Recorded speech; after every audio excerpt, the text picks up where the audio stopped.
বৃহস্পতিবার গোঘাটের বদনগঞ্জের বেদরা গ্রামে আরামবাগ সাংগঠনিক জেলা বিজেপির সভাপতি বিমান ঘোষের উদ্যোগে বস্ত্র বিতরণ। জানা গেছে, এদিন সারাদিন ব্যাপী বিজেপি নানান কর্মসূচি গ্রহণ করে। সকালে বিজেপির দলীয় পতাকা উত্তোলনের মাধ্যমে গ্রামে চলে অভিযান। পরে কর্মীদের নিয়ে মধ্যাহ্ন ভোজনের আয়োজন করা হয়। প্রায় 250 জন দুস্থ মানুষের হাতে বস্ত্র তুলে দেওয়া হয়। বিমান ঘোষ ছাড়াও উপস্থিত ছিলেন আরামবাগ সাংগঠনিক জেলা যুব মোর্চার সভাপতি উপাসক দে, আরামবাগ সাংগঠনিক জেলা এসসি মোর্চার প্রেসিডেন্ট অনিমেষ কর্মকার ও অন্যান্য বিজেপি কার্যকর্তারা।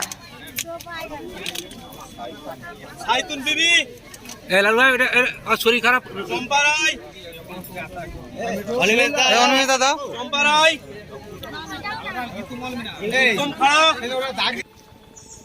সবাইকে নমস্কার। আজকে আমরা গোঘাট 2 নম্বর ব্লকের অন্তর্গত বেতরা গ্রামে আপনাদের কাছে মিলিত হয়েছি একটা বস্ত্র বিতরণ কার্যক্রমের মাধ্যমে।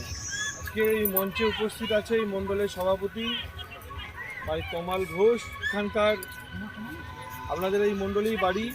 জেলার অন্যতম সহসভাপতি চিন্ময় মল্লিক, একজন সাধারণ সম্পাদক অলোক দলুই, মানসী চৌধুরী, সভাপতি আছে জেলার এসসি মোর্চা অনিমেষ কর্মকার, যুব মোর্চা উপাসক দে। এখানে উপস্থিত আছে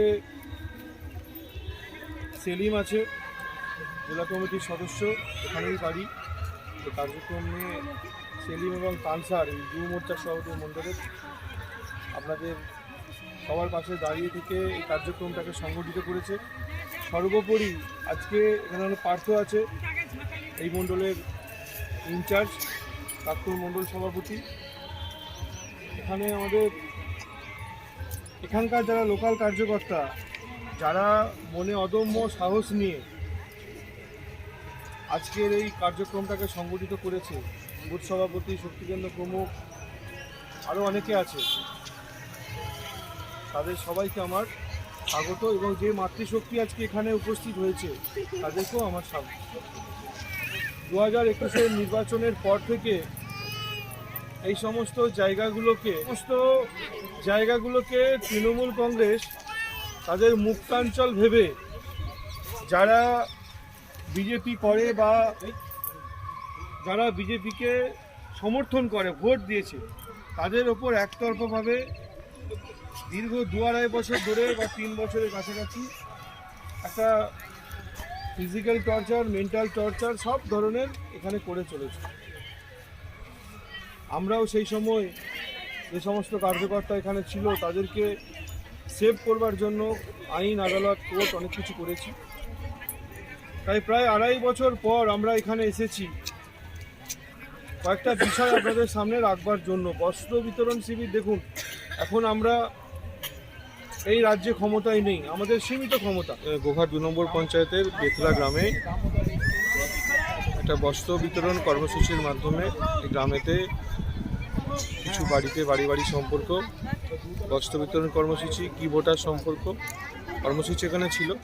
এখানে এই গ্রামের মা বোনেদের জন্য যতটা অ্যারেঞ্জ করতে পেরেছি, প্রায় 200-রও বেশি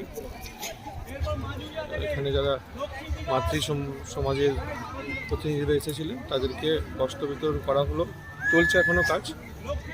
তো আগামী দিনে এই সমস্ত কর্মসূচি, যেটা সেবা কাজ, মোদিজির যেটা মোটো, যেটা নীতি, সেবাই সংগঠন, সেই কাজের মাধ্যমেই বিজেপি তার নিজস্ব গতিতে আগিয়েছে। সব ছেড়ে ছুড়ে আমরা তো পালাবই, ফুল স্পিডে দৌড়ে যাবই। আমরা খেলবো, শিখবো, পড়বো, নাচবো, নতুন বন্ধু পাতাবই।